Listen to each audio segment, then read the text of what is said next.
시청자 여러분 안녕하십니까? 5월 29일 금요일 뉴스투데이 경남 지금 시작합니다. 먼저 오늘의 주요 뉴스입니다.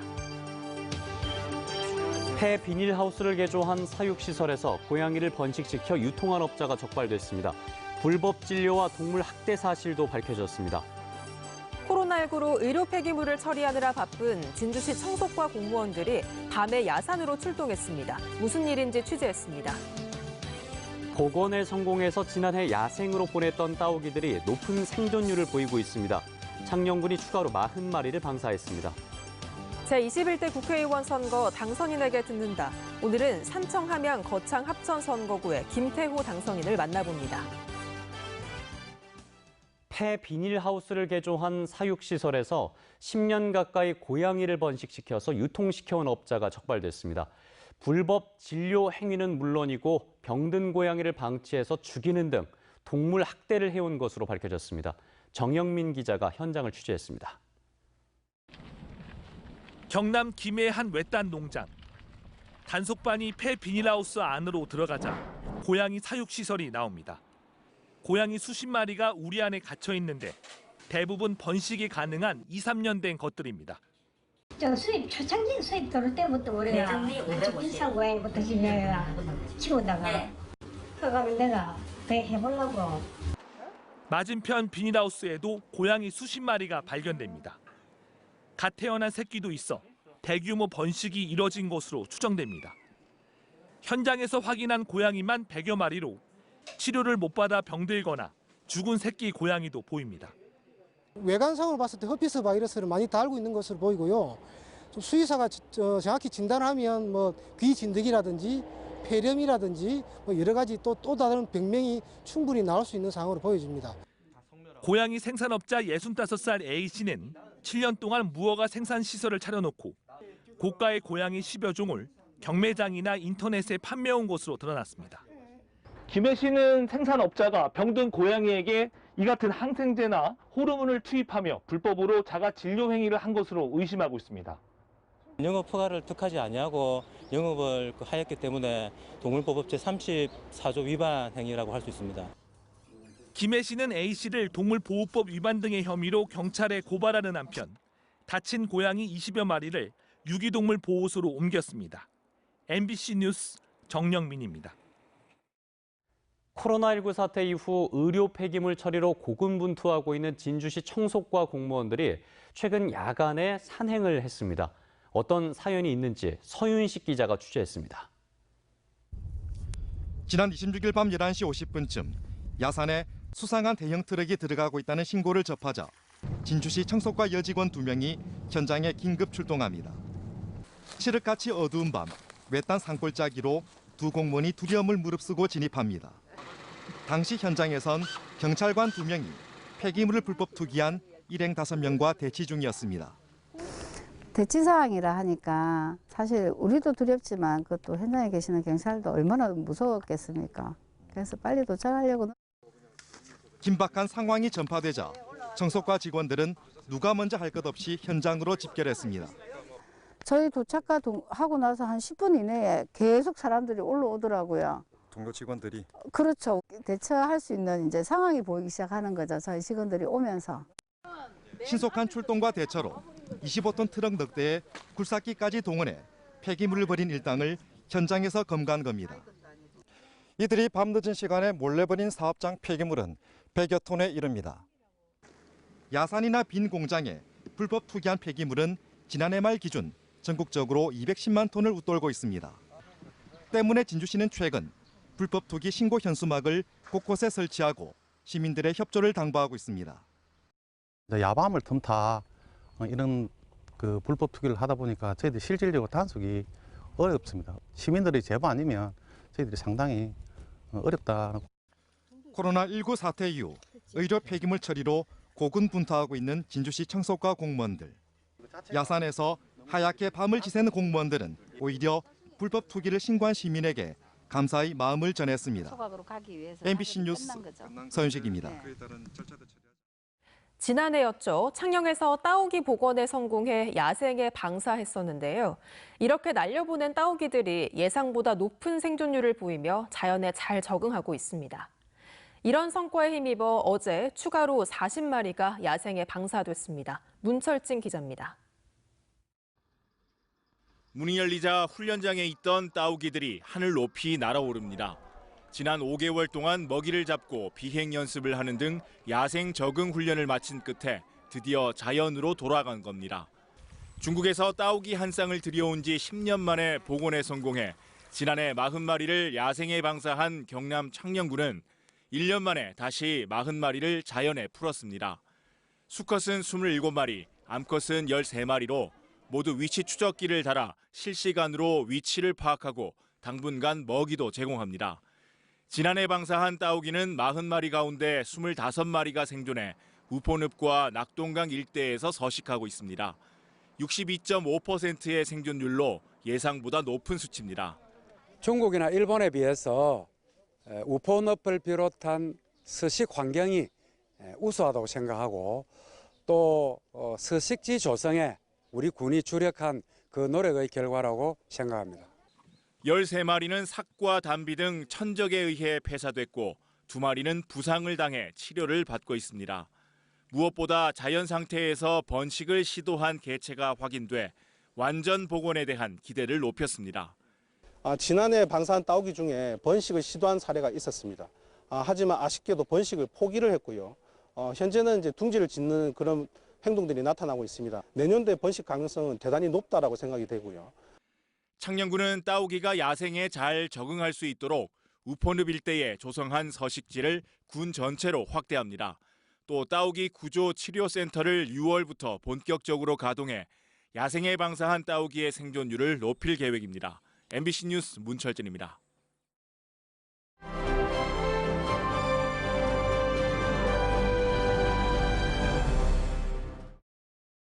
제21대 국회의원 선거 당선인들의 당선 이후의 행보를 짚어보고 공약 이행 계획을 들어보는 당선인에게 듣는다 시간입니다.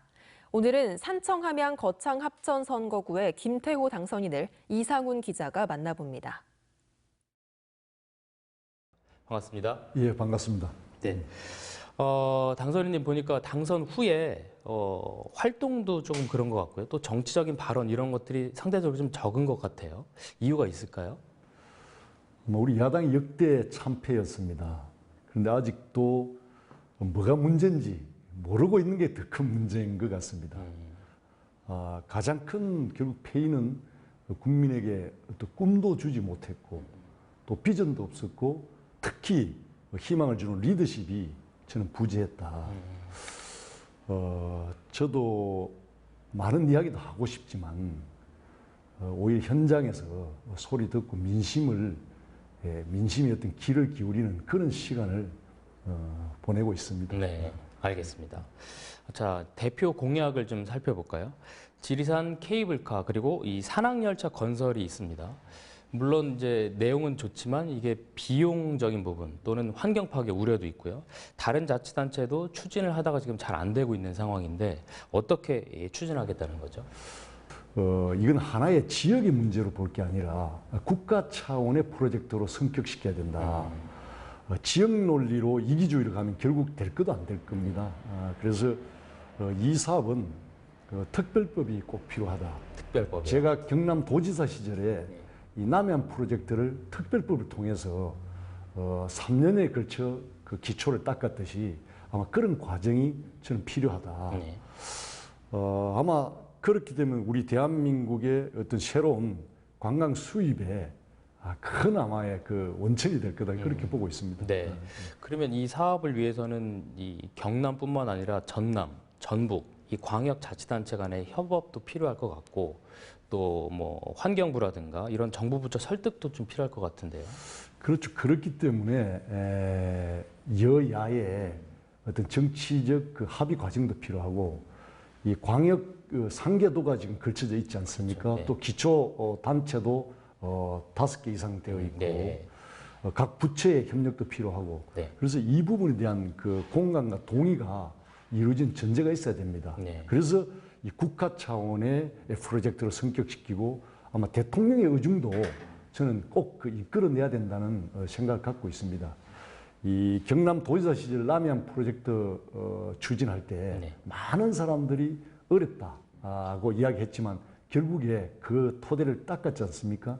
그런 경험을 잘 살려서 꼭 우리 지역의 문제를 넘어서 국가 사업으로 반드시 성공시켜 나가는데 온 힘을 한번 쏟아보겠습니다. 네, 알겠습니다. 그리고 이제 당선인 개인 신분으로 또 봤을 때 이제 중요한 부분이 이제 미래통합당으로 이제 복당하겠다고 말씀을 하셨는데 현재 아직까지 정해진 건 없어요. 복당의 이유 그리고 복당을 한다면 가장 먼저 하고 싶은 일이 뭔지 궁금합니다. 결국 뭐 제 친정집이죠. 뭐 여러 가지 뭐 사정도 있었습니다만은 결국 돌아가야 되고 아마 시간 자연스럽게 이루어질 거라 보고 있습니다. 결국 제가 돌아가서 하고 싶은 일은 결과적으로 우리 야당이 수권 정당으로서의 역량을 보여줘야 됩니다. 지금 코로나 이후에 우리 경제도 지금 곤두박질 치고 있고 향후 뭐 대량 실업부터 해서 많은 기업들이 도산하고 아마 경제도 반토막 날 겁니다. 긴 어떤 고통의 어떤 터널을 우리 국민들이 함께 겪어가야 될 그런 상황으로 저는 보고 있습니다. 결국에 리더십이 어떤 세상을 보는 그 어떤 눈이나 지혜가 있어야 된다고 봅니다. 그래서 제 생각에는 변혁적 어떤 리더십이 필요하다. 세계 대공황 때 뉴딜 정책을 쓴 그 루즈벨트, 프랭클린 루즈벨트 대통령의 그런 사회의 어떤 패러다임을 새롭게 바꾸는 그런 정책들. 아마 그런 리더십을 세우는데 우리가 모든 에너지를 쏟아야 되지 않겠느냐. 그럼 당선인도 그런 역할을 하는데 일조하겠다. 뭐 당연히 그래야 되겠죠. 알겠습니다. 마지막으로 21대 국회의원 선거에 이제 당선인으로서 시청자 여러분께 약속 하나 부탁드리겠습니다. 저도 지금 무소속입니다만은 야당의 한 사람으로서 참 죄송하고 용서를 구하고 싶습니다. 아직도 제대로 된 반성도 없고 여전히 그 오만의 결과가 이런 참패를 저는 가져왔다고 생각합니다. 정말 다시 새 판을 짠다는 그런 마음으로 다시 시작하겠습니다. 특히 우리 경남 도민 여러분 또 시청자 여러분들께서 한 번 더 참 눈여겨봐 주시고 우리 이 마음을 좀 헤아려 주시고 한번 잘 좀 지켜봐 달라 그렇게 부탁하고 싶습니다. 네, 알겠습니다. 네, 오늘 말씀 고맙습니다. 네, 감사합니다.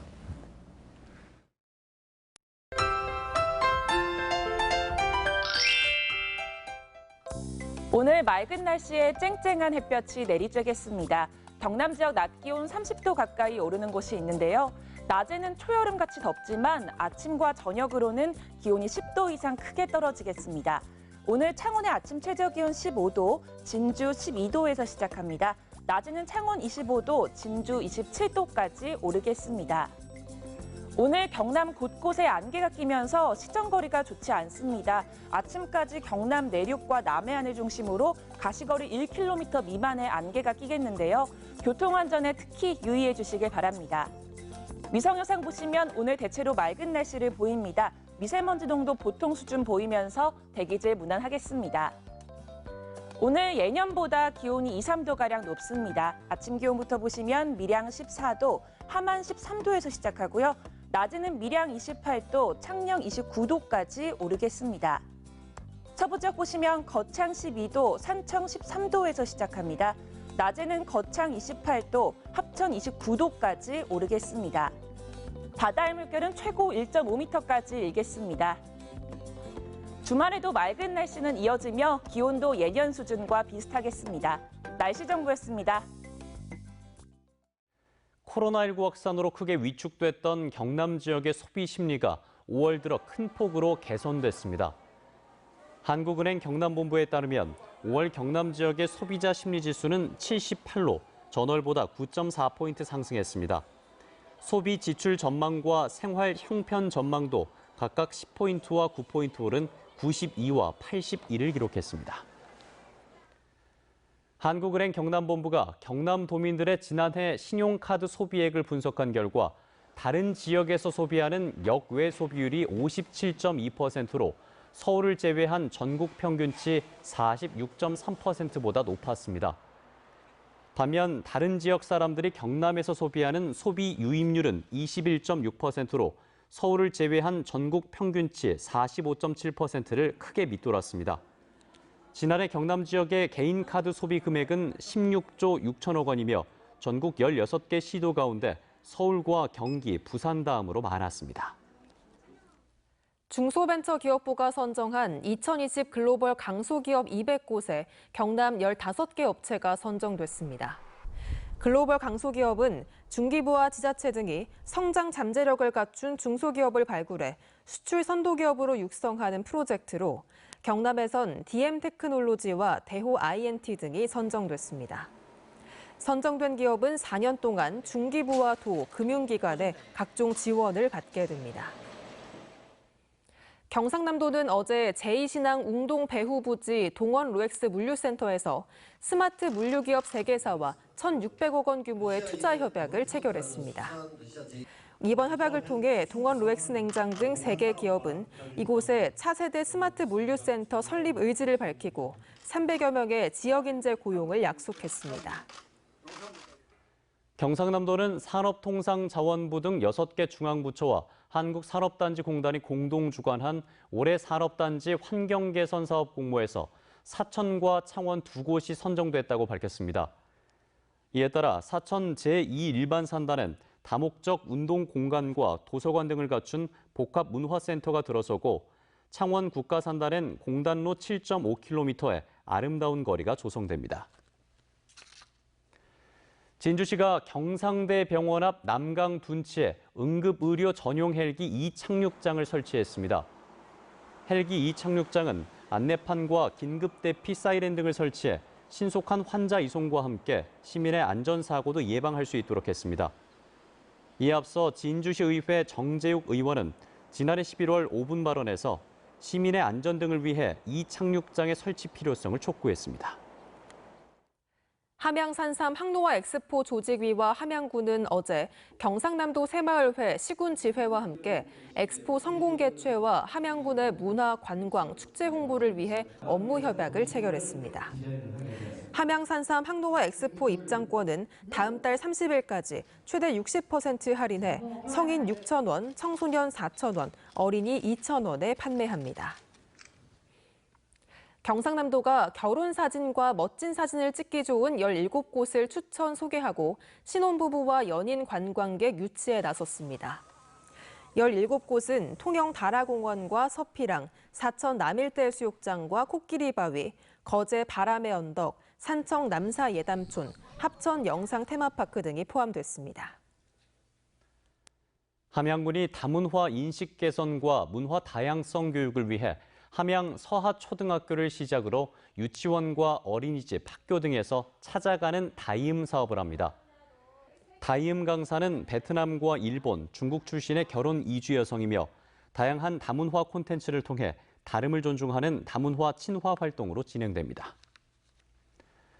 거창군이 제초제와 생장 조정제, 착색제 없는 건강하고 안전한 먹거리 생산을 위해 산무농업 실천 선포식을 가졌습니다. 거창군은 산무농업을 군을 대표하는 친환경 농산물로 육성해 학교 급식과 공공급식에 우선 공급하고 거창 푸드센터와 한우로마트 직매장에서 판매할 계획입니다. 지금까지 경남 소식이었습니다. 함께해 주신 여러분 고맙습니다.